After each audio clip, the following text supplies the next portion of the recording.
কিন্তু এটা কোনো সমাধান না। আমার প্রশ্ন হচ্ছে, টপ 3 দলকে যদি নেয়, টপ 3 নিতে হবে, এটাও একটা বৈষম্য। কেন টপ 3 মানে? আপনি যদি নেন, হাসিনা তো 100-100 জন নিয়ে যেত, ছাত্রলীগের কেন্দ্রীয় সভাপতি, কেন্দ্রীয় সেক্রেটারি, ঢাকা বিশ্ববিদ্যালয় সভাপতি, ঢাকা বিশ্ববিদ্যালয় সেক্রেটারি, এদেরকেও নিয়ে যেত। এমনকি ঢাকা মহানগর উত্তর দক্ষিণ সভাপতি সেক্রেটারিকেও নিয়ে যেত হাসিনা, জাতিসংঘের সাধারণ পরিষদ অধিবেশন। এটা হাসিনা রাজনীতির একটা রাষ্ট্র টাকা অপচয় হলো, তার দলীয় রাজনীতির ক্ষেত্রে একটা গুরুত্বপূর্ণ মাইলফলক ছিল। জাতিসংঘের 80তম অধিবেশনে যোগ দিতে ডক্টর মোহাম্মদ ইউনূসের সাথে জামাতের second in commander doctor Syed Abdullah Mohammad Taher এবং মাওলানা মতিউর রহমান নিজামীর বড় ছেলে নর্থ ক্যারোলিনা বিশ্ববিদ্যালয়ের সহকারী অধ্যাপক ডক্টর প্রফেসর নাকিবুর রহমান যুক্ত হবে। এদিকে বিএনপি থেকে মহাসচিব সহ 2 জন, এনসিপি সাধারণ সম্পাদক সহ 2 জন। কিন্তু কেন তারেক রহমান এই বহরে নাই? বিশ্ব নেতাদের সাথে কথা বলার যোগ্যতা তারেক রহমানের নাই। ডক্টর মোহাম্মদ ইউনূসের নিউ ইয়র্ক আগমনকে কেন্দ্র করে উত্তাল হয়ে উঠেছে প্রবাসী বাংলাদেশিদের প্রাণকেন্দ্র জ্যাকসন হাইটস। প্রায় ৪৫ বছর পর কোনো রাষ্ট্রপ্রধানের সঙ্গে জাতিসংঘ সফরে যাচ্ছেন ক্ষমতার বাইরে থাকা রাজনীতিবিদরা, যা ঘিরে তৈরি হয়েছে কৌতূহল, নানা প্রশ্ন। বিরল এই সফরের উদ্দেশ্য নিয়ে রয়েছে নানা রহস্য। তারা ক্ষমতাটাকে বোঝা মনে করতেন, আর আমরা ক্ষমতাকে সুখ সুখ মনে করি। ক্ষমতাটা সহজ না। কুল্লুকুম রায়িন ওয়া কুল্লুকুম মাসউলুন আন রাইয়াতি। প্রশ্ন করা হবে তোমাকে, তুমি কি করছো? ওমর ইবনে খাত্তাব কি বলেছেন? আমার খেলাফতের আমলে যদি ফোরাতের কুলে একটা কুকুর না খেয়ে মারা যায়, আমি ওমরকে জবাব দিতে হবে। আপনি চিন্তা করতে পারছেন, কুকুরের চিন্তা রাষ্ট্রের প্রধানের থাকবে, একটা উটের চিন্তা রাষ্ট্রের প্রধানের থাকবে। আশরাফুল বকর কত বার, এই মানব সম্পন্ন বার। একজন রাষ্ট্রের প্রধানের বাংলাদেশের এই ছাগল কুকুর এরও খবরদারি করতে হবে রাষ্ট্রপ্রধানের। এর নাম রাষ্ট্রপ্রধান। নির্বাচন কেন্দ্রিক যে একটা এক হওয়ার প্রবণতা, যাদের নিয়ে কল্পনা ছিল না তারা এক হয়ে গেছে, আর যাদের নিয়ে টেনশন ছিল না তাদের নিয়ে টেনশন বেড়ে গেছে। কপাল খারাপ, আমাদের কপাল খারাপ, বলার কিচ্ছু নাই। আসসালামু আলাইকুম প্রিয় দর্শক শ্রোতা, আশা করি সবাই ভালো আছেন। নতুন একটি ভিডিওতে সবাইকে স্বাগতম। ডক্টর ইউনূসের আমেরিকা সফরকে কেন্দ্র করে অনেক রাজনীতিকবিদদের মধ্যে চাঞ্চল্যকর তথ্য উঠে আসছে। ভিডিওর শুরুতেই কিছু ভিডিওর অংশবিশেষ দেখে আপনারা হয়তো আন্দাজ করতে পেরেছেন আজকের এই ভিডিওটি কতটুকু গুরুত্বপূর্ণ হতে চলেছে। অতএব চলুন না টেনে একটি লাইক দিয়ে সম্পূর্ণ ভিডিওটি দেখে আসি। তার নেতৃত্বে একটা প্রতিনিধি দল, সেখানে রাজনীতিবিদ আছে, সরকারের বেশ কয়েকজন গুরুত্বপূর্ণ লোক আছে, তারা জাতিসংঘের সাধারণ পরিষদের অধিবেশনে অংশগ্রহণ করতে গিয়েছে। অলরেডি তারা রওনা দিয়েছে। এটা নিয়ে বাংলাদেশে মোটামুটি ভালো আলাপ আলোচনা হচ্ছে। কিন্তু আমি যে প্রশ্নটা রেজ করতে চাই, জামাতের আপত্তির কারণে, যেমন প্রথমে যেটা হয়েছিল যে বিএনপি থেকে 2 জন আর জামাত থেকে 1 জন, এনসিপি থেকে 1 জন। কিন্তু জামাত আপত্তি করে না, এটা কেন হবে? বিএনপি থেকে 2 জন আর আমাদের থেকে 1 জন কেন? পরে জামাত থেকে 2 জন নেওয়া হয়েছে, এটা জামাতের অনেকে জানেন না। জামাত থেকে বাকি 1 জন হচ্ছে যিনি অলরেডি যুক্তরাষ্ট্রে আছেন, ডক্টর নকিব ভাই, আমার অত্যন্ত শ্রদ্ধেয়, আমার শিক্ষক সমতুল্য, তিনি অলরেডি আছেন। আর এনসিপি থেকে ডাক্তার তাসনিম যারা, তিনি যাচ্ছেন, সমান সমান করা হয়েছে। কিন্তু এটা কোনো সমাধান না। আমার প্রশ্ন হচ্ছে, টপ 3 দলকে যদি নেয়, টপ 3 নিতে হবে, এটাও একটা বৈষম্য। কেন টপ 3 মানে? আপনি যদি নেন, হাসিনা তো 100-100 জন নিয়ে যেত, ছাত্রলীগের কেন্দ্রীয় সভাপতি, কেন্দ্রীয় সেক্রেটারি, ঢাকা বিশ্ববিদ্যালয় সভাপতি, ঢাকা বিশ্ববিদ্যালয় সেক্রেটারি, এদেরকেও নিয়ে যেত। এমনকি ঢাকা মহানগর উত্তর দক্ষিণ সভাপতি সেক্রেটারিকেও নিয়ে যেত হাসিনা, জাতিসংঘের সাধারণ পরিষদ অধিবেশন। এটা হাসিনা রাজনীতির একটা রাষ্ট্র টাকা অপচয় হলো, তার দলীয় রাজনীতির ক্ষেত্রে একটা গুরুত্বপূর্ণ মাইলফলক ছিল। যেমন ছাত্রলীগের নেতারা একটু যুক্তরাষ্ট্রে ঘুরে আসতো, মানে এটা একটা অ্যাচিভমেন্ট, ডেফিনেটলি কিছু অভিজ্ঞতা হতো, এটা হাসিনা করতো। তো এখানে আর 5-7 জন নিলে এমন কোনো অসুবিধা হতো না। এমনিতে ডাক্তার তাহের, আখতার, তাসনিম যারা, ফখরুল, হুমায়ুন, এদেরকে নিচ্ছেন, এটা পুরো অপ্রয়োজনীয়, কোনো প্রয়োজন নাই। এখানে বরং বাংলাদেশে যদি আরেকটু সুষ্ঠু ধারা রাজনীতি আসে, এই ধরনের প্রস্তাব দিলে ডাক্তার তাহের, মির্জা ফখরুল রাজি হওয়ারই কথা। আরে কি, জাতিসংঘ আমার কাজটা, আমি ওখানে যাবো কি জন্য? আমার কাজ নেই।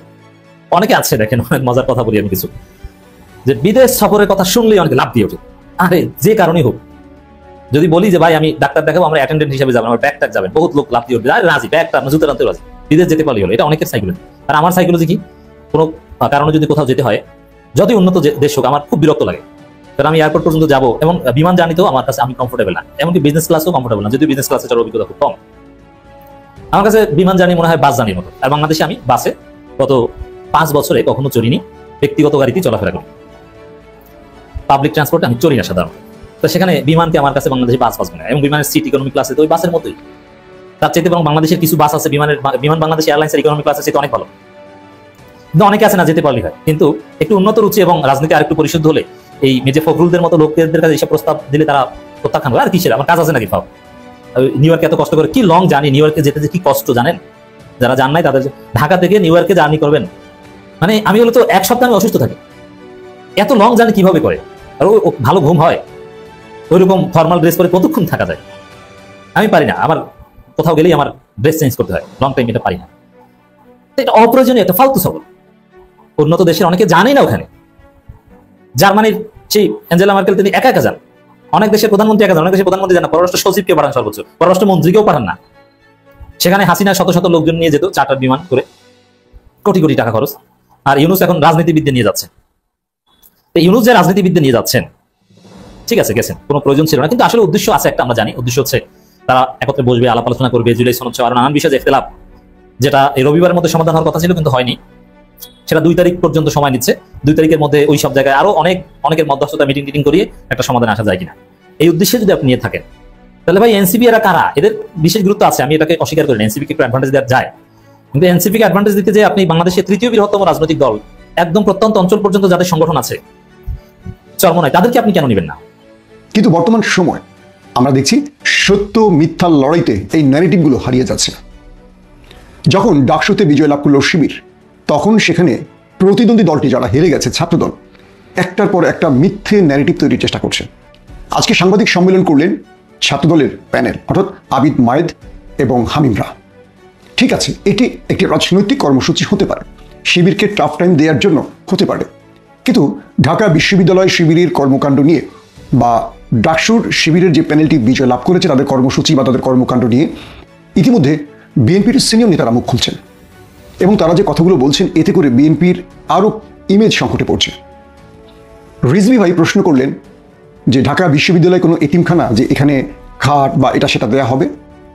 যখন শিবির বিশ্ববিদ্যালয়ের ছাত্রদেরকে চকি দিচ্ছিল, অর্থাৎ ইউনিভার্সিটিতে ছাত্ররা খুব মানবেতর জীবনযাপন করছিল, সেখানে তাদেরকে ফ্লোরিং করতে হতো, শীত গরমে মাটিতে ফ্লোরিং করতে হতো, খাট দিয়েছে, তারপর পরিশুদ্ধ পানির জন্য ব্যবস্থা করেছে, তারপর তারা রিডিং রুমে এসি বসিয়েছে শিবির, বিভিন্ন জায়গায় তারা ওয়াশরুম তৈরি করছে এবং বিশ্ববিদ্যালয়ের ভেতরে তারা কিছু মিনি সার্ভিস তৈরি করেছে, অর্থাৎ শিক্ষার্থীরা ক্যাম্পাসের ভেতরে তারা আসা যাওয়ার জন্য যে বাহনগুলো ব্যবহার করবে সেখানে বেশ কিছু নতুন চমক এনেছে শিবির, বেশ কিছু গাড়ি দিয়েছে। এটাকে গাড়ি বলবো না, ঠিক গাড়ির ছোট একটি ভার্সন, এটি ক্যাম্পাসে আমরা দেখলাম ইতিমধ্যে সবার কাছে জনপ্রিয় হয়ে উঠছে, সবাই খুশি।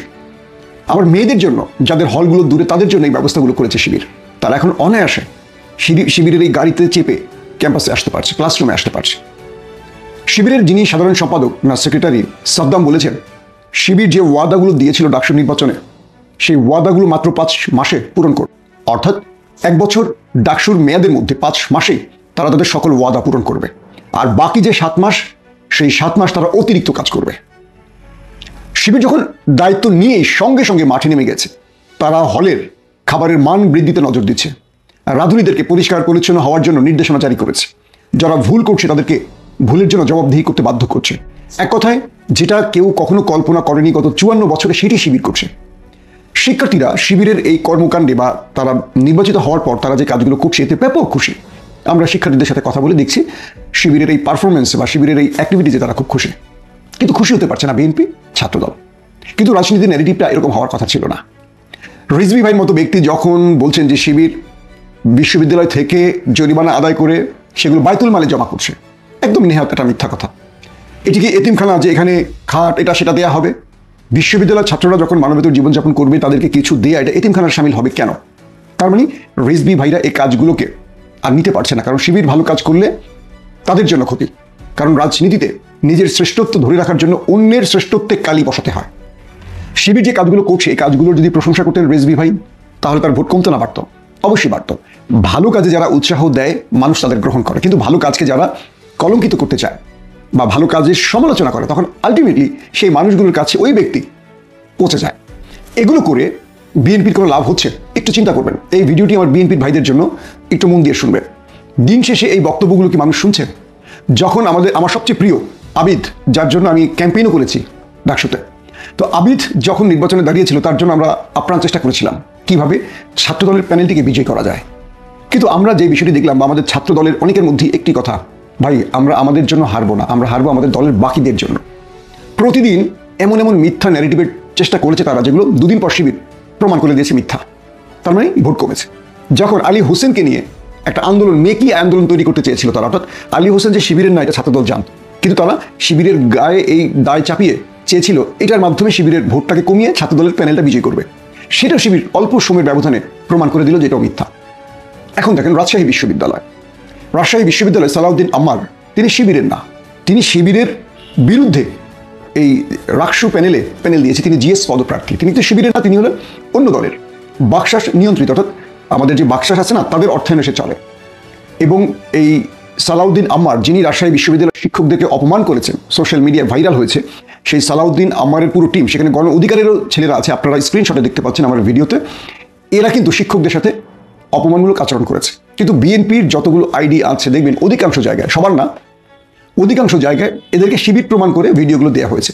এরা বলছে দেখো শিবির শিক্ষকদের সাথে কি আচরণ করে। আর আমাদের ঢাকা বিশ্ববিদ্যালয়ের সভাপতি গণেশচন্দ্র সাহস ভিসির সামনে টেবিল চাপড়ে কথা বলেছে, এটাই নাকি বেয়াদবি। তাহলে এটা কি? তার মানে রাজশাহী বিশ্ববিদ্যালয়ের ঘটনাটা শিবিরের গায়ে চাপিয়ে সাহসকে তার দায় মুক্তি দেওয়ার চেষ্টা করছে। এই যে নেগেটিভগুলো, এগুলো কি ছাত্রদল বা বিএনপির জন্য ভালো হচ্ছে ভোটের রাজনীতিতে? একেবারেই না। যখন রাজশাহীতে শিক্ষকদের অপদস্থ করার জন্য ছাত্রদের অভিযুক্ত করা হলো এবং তাদের গায়ে শিবিরের তকমা দেওয়া হলো, শিবির কয়েক ঘন্টার মধ্যে প্রমাণ করে দিল এগুলো সব মিথ্যা। তার মানে যে আইডিগুলো বা যে নেতারা এই অভিযোগগুলো তুললেন শিবিরের বিরুদ্ধে, এখন তারা জাতির কাছে মিথ্যাবাদী। তো এই মিথ্যাবাদী ব্যক্তিরা যখন পরবর্তী কোনো সত্য কথা বলবে, মানুষকে আর বিশ্বাস করবে না। এখানেই হলো বিএনপির মূল সমস্যাটা। লন্ডনে যখন আমরা তারেক রহমানের টিমে কাজ করতাম মিডিয়া সেলে, তো আমার উপর দায়িত্ব পড়েছিল ডকুমেন্টেশন তৈরির। তো বেশ কিছু ডকুমেন্টেশন যখন তৈরি করছিলাম, শেখ মুজিবের একটি বক্তব্য নিয়ে বিভ্রান্তি তৈরি হয়েছে। একটি বক্তব্যের জন্য তারেক রহমান আমাকে 5 বার কারেকশনে পাঠিয়েছেন। তাকে যখন এই বক্তব্যটি আমি দেখাচ্ছি, তিনি বলল আরও কনফার্ম হও। প্রচুর বই, প্রায় 350 মুক্তিযুদ্ধের উপর বই বা আদার্স অনেক বাংলাদেশের ইতিহাস নিয়ে বই, 3 থেকে 350 মতো বই, সেগুলো ঘেটে সেই বক্তব্যটা আমরা কনফার্ম হই। তারপর আমরা সেই শেখ মুজিবের বক্তব্যটি ডকুমেন্টেশনে ব্যবহার করি।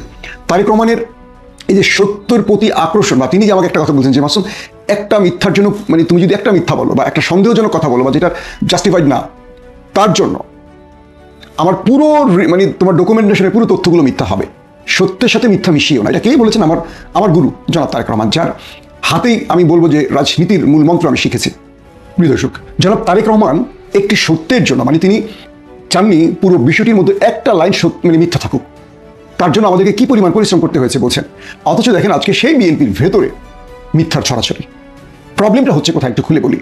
শিবির দুধে ধোয়া তুলসী না। শিবিরের অনেক কর্মকাণ্ড আছে যেগুলোকে আমরা ন্যারেটিভ তৈরি করতে পারি, কিন্তু আমাদের ভাইরা একটু মেধা খাটাতে পারছে না। আমাদের ভাইদের একটু ধৈর্য শক্তি বাড়াতে হবে। এরা তো চাঁদাবাজি, টেন্ডারবাজি, দখলদারিত্ব নিয়ে ব্যস্ত। আর যারা সোশ্যাল মিডিয়ায় কাজ করেন, এরা বসে থাকেন কার্ডটা কপি করে কোথায় মারা যায়, কার্ডটাকে মিথ্যা দিয়ে প্রচার করা যায়। ভালো ভালো ব্যক্তিরা, সাবেক সেনাবাহিনীর সদস্যরা, শিক্ষক অর্থাৎ বিশ্ববিদ্যালয়ের শিক্ষকরা, বিভিন্ন পেশাজীবী যারা বিএনপির সঙ্গে আছেন, তারা চোখ বন্ধ করে একটা মিথ্যা ফেসবুক পোস্ট দিচ্ছেন, ইউটিউবে ব্লগ বানাচ্ছেন, টুইট করছেন। দিন শেষে যখন এই মিথ্যাটা ধরা পড়ে যায়, মানুষের আস্থা তার প্রতি আর থাকে না।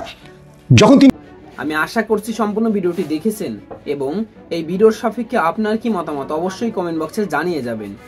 ভিডিওটি ভালো লেগে থাকলে শেয়ার করতে ভুলবেন না। আমাদের এই চ্যানেলে নতুন হয়ে থাকলে চ্যানেলটি সাবস্ক্রাইব করে চ্যানেলের পাশে থাকবেন। আর যারা ইতিমধ্যে চ্যানেলটি সাবস্ক্রাইব করেছেন তাদেরকে অসংখ্য ধন্যবাদ। দেখা হবে নতুন কোনো ভিডিও নিয়ে। ততক্ষণ সবাই সুস্থ থাকবেন। আল্লাহ হাফেজ।